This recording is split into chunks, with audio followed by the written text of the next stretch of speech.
किसान भाई बहनों नमस्कार, स्वागत है आप सभी का आपके अपने कृषि दर्शन कार्यक्रम में।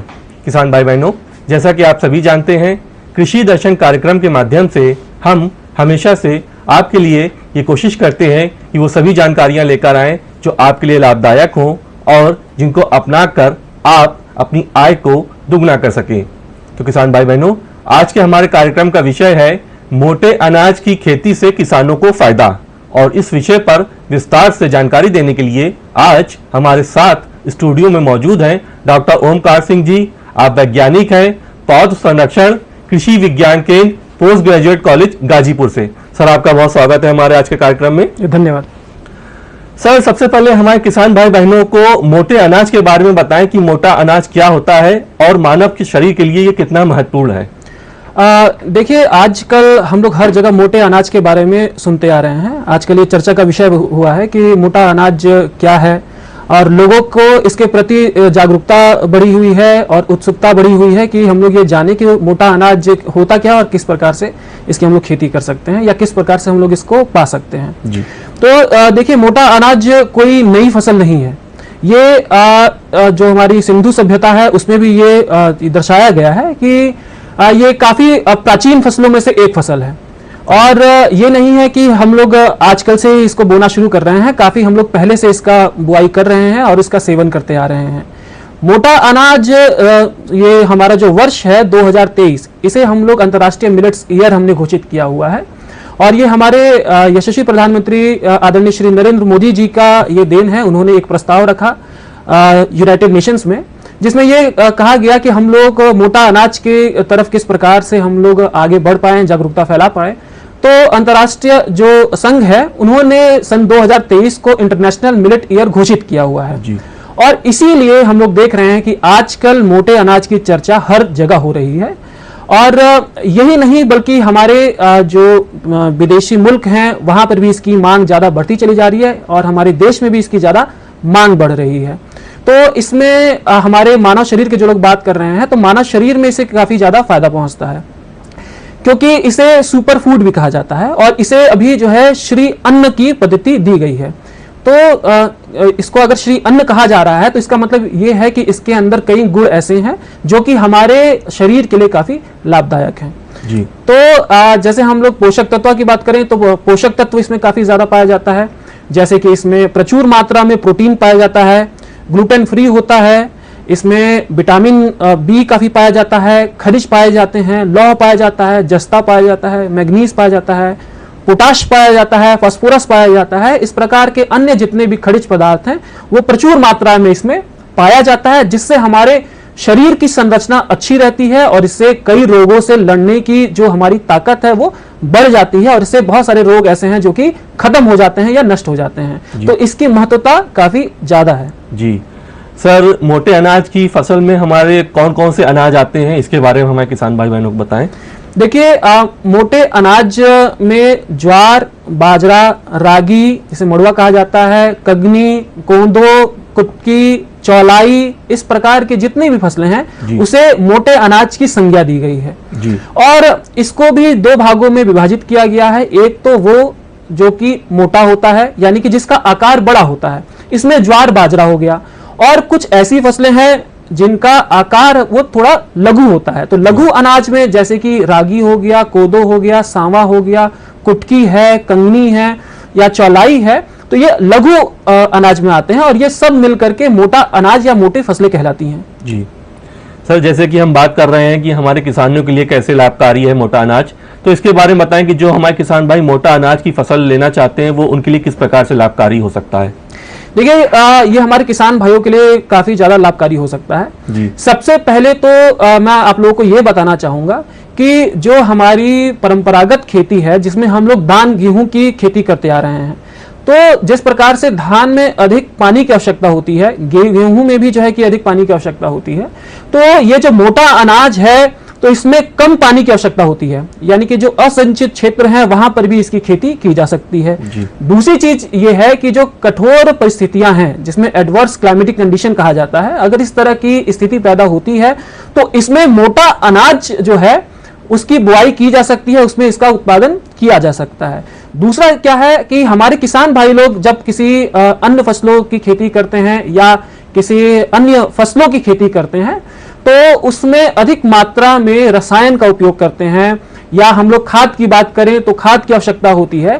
परंतु जो मोटे अनाज होते हैं उसमें बहुत ही कम मात्रा में या नगण्य अवस्था में या नाम मात्र जो है वो खाद की आवश्यकता होती है या रसायन की आवश्यकता होती है।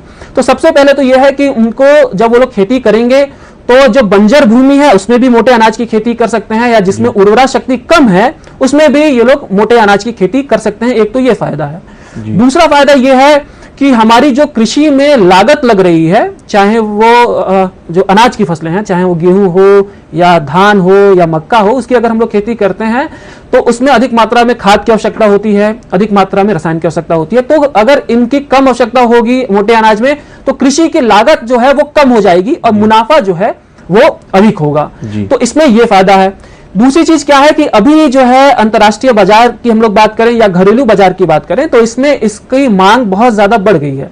तो अगर हमारे किसान भाई लोग मोटे अनाज की खेती करते हैं तो उनको उचित मूल्य पे उनकी जो मोटा अनाज है उनकी बिक्री हो जाएगी और उसमें आय की वृद्धि उनकी अधिक होगी। तो इस प्रकार से हमारे किसान भाई लोग इसकी खेती करके ज्यादा से ज्यादा पैसा कमा सकते हैं। सर, जैसा कि हम देखते हैं कि शहरों में फास्ट फूड का चलन जो है बहुत ज्यादा बढ़ गया है। लोग जो है कम समय के अभाव में जो है सोचते हैं कि जल्द से जल्द जो सामान जो है खाने का पदार्थ तैयार हो जाए हम उनका सेवन करें।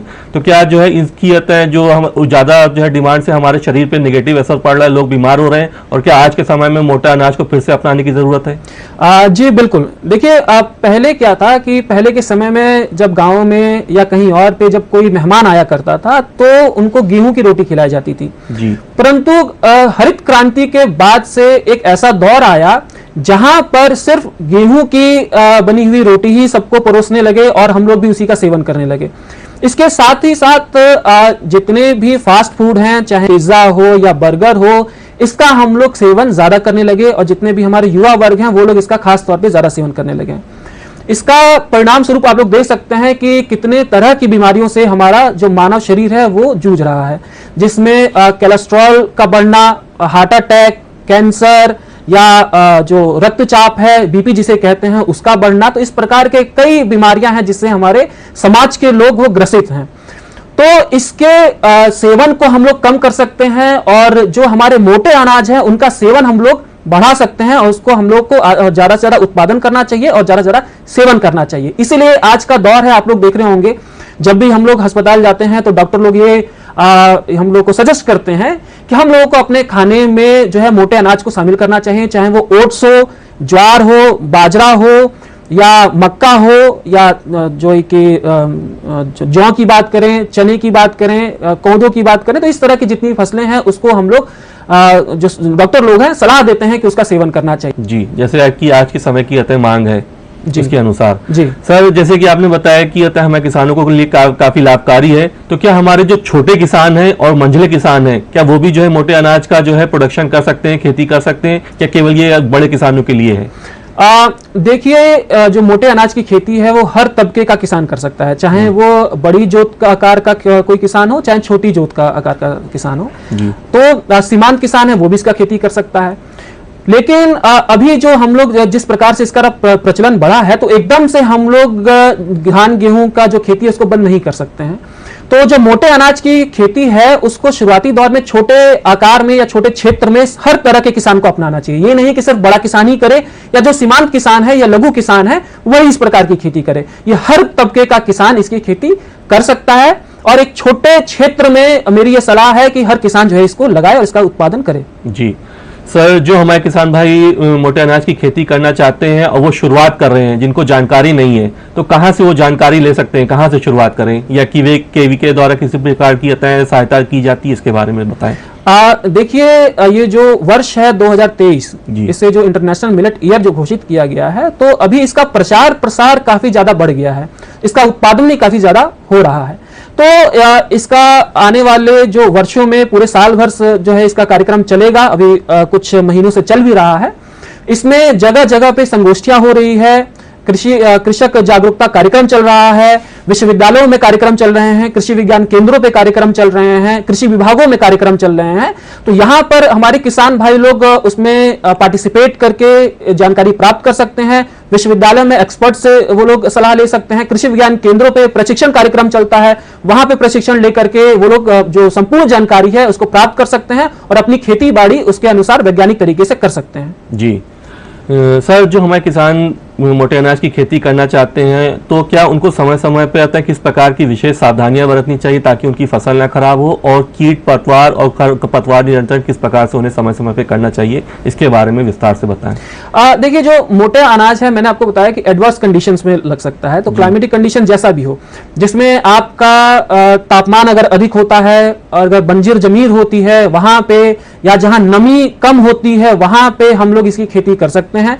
इसमें ज्यादा कुछ खास सावधानियां बरतने की आवश्यकता नहीं होती है, क्योंकि जैसा आपका प्राकृतिक तौर पे कंडीशन रहती है उसी तौर पे इसका हम लोग उगा सकते हैं जी। तो जब हम लोग इसको इस कंडीशन में उगाते हैं, और दूसरी चीज यह है कि इसमें जैविक चीजों की आवश्यकता होती है, इसमें खास तरह के ना कि कोई केमिकल्स या रसायन की आवश्यकता होती है जिसे हम पेस्टिसाइड कहते हैं, या खाद की भी इसमें आवश्यकता नहीं होती है। तो इसमें इस फसल की खास बात यह है कि इसमें ज्यादा तरह के कुछ ना रोग लगते हैं ना कीट लगते हैं, कि प्राकृतिक तौर पे ये होने वाले हैं, और ना ही कोई इसमें विशेष सावधानी आवश्यकता बरतने की इसमें जरूरत है जी। लेकिन फिर भी कुछ ऐसे फसलें हैं जिसमें कि कुछ बीमारियां लगती हैं, कुछ कीट लगते हैं, जैसे कि हमारा बाजरा हो गया। बाजरा एक मुख्य फसल है और हमारे जितना भी क्षेत्र है उसमें सबसे ज्यादा इसका प्रोडक्शन होता है। हमारे जो मानव शरीर है उसमें जो है कि रक्त की अगर कमी है तो रक्त की पूर्ति करता है। इसी तरह अन्य फसलें उसकी भी काफी ज्यादा जो है कि महत्वपूर्ण जो है कि चीजें हैं जिसको हम लोग जान सकते हैं। डॉक्टर साहब, जैसे कि हम बात कर रहे हैं कि किसानों के लिए कैसे फायदेमंद है, तो क्या जो छोटे किसान हैं वो इस फसल को लेंगे, और जो साथ में जो अपने जो क्षेत्र के दूसरे किसान हैं उनको भी होता है किसी प्रकार से मोटिवेट कर सकते हैं, उनको भी प्रेरित कर सकते हैं, इसके बारे में बताएं। जी बिल्कुल, हमारे किसान भाई लोग इसको अपना सकते हैं, और जितने भी आसपास के उनके रहने वाले किसान मित्र हैं उनको भी जो है कि ये लोग सलाह दे सकते हैं, उनको भी ये जो है कि उत्साहित कर सकते हैं और प्रोत्साहित भी कर सकते हैं, ताकि वो लोग मोटे अनाज की खेती कर सकें। क्योंकि इसमें हम लोग देख रहे हैं कि आज ये समय की मांग है, और जैसे कि हम लोग कॉन्क्लेव की बात करें, चाहे संसद में होने वाले जो भोज कार्यक्रम है उसकी बात करें, उसमें भी जो है कि हमारे जितने भी सांसद लोग हैं या जनप्रतिनिधि लोग हैं उनको भी इस तरह की व्यवस्था की गई कि हम लोग जो है मोटे अनाज से जितने भी खाद्य बने हुए हैं उनका सेवन वो लोग कर रहे हैं। तो प्रचार प्रसार इसकी काफी ज्यादा बढ़ रही है। और जो G20 की बात करें उसमें भी विदेशी जो नागरिक थे, जितने भी अधिकारी लोग जितने भी आए थे, उनको भी इसका सेवन करने की सलाह दी गई है ताकि इसका प्रचार प्रसार अधिक हो सके।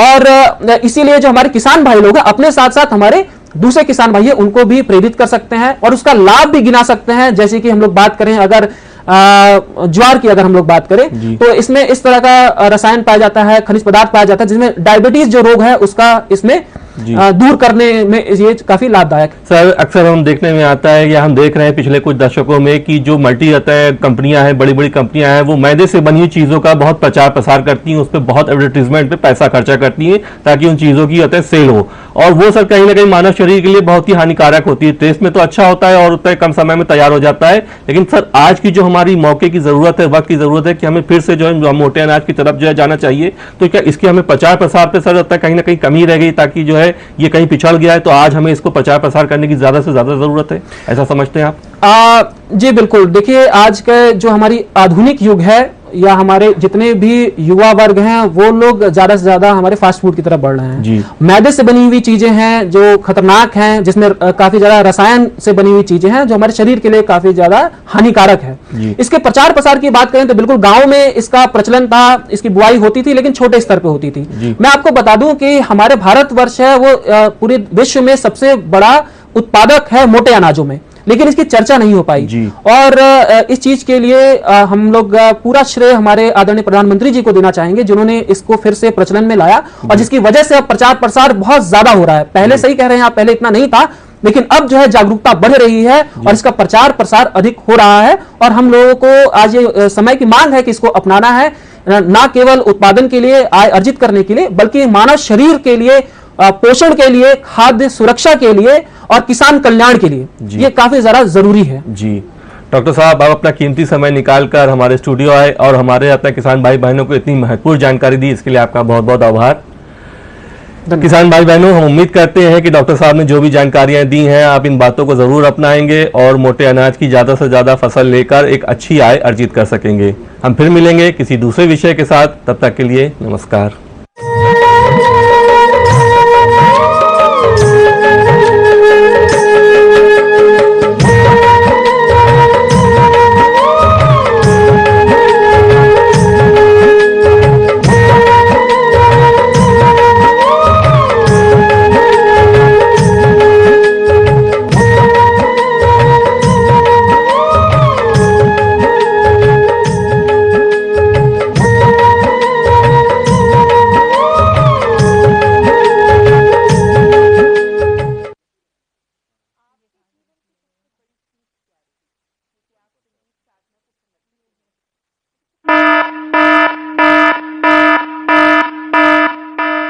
प्रकृति ने हमें जीवन जीने के लिए बहुत से संसाधन दिए हैं। उन्हीं में से एक है जल। हमारे जीवन में जल जीवन संजीवनी का दूसरा रूप माना गया है, क्योंकि जल के बिना जीवन की कल्पना असंभव है। हम ब्रह्मांड के जिस ग्रह में रहते हैं उसका 71% हिस्सा जल में डूबा हुआ है, लेकिन इसमें से मात्र 3% जल जीवन देने योग्य है। इसी 3% जल के हिस्से में हमारी नदियां, झीलें, तालाब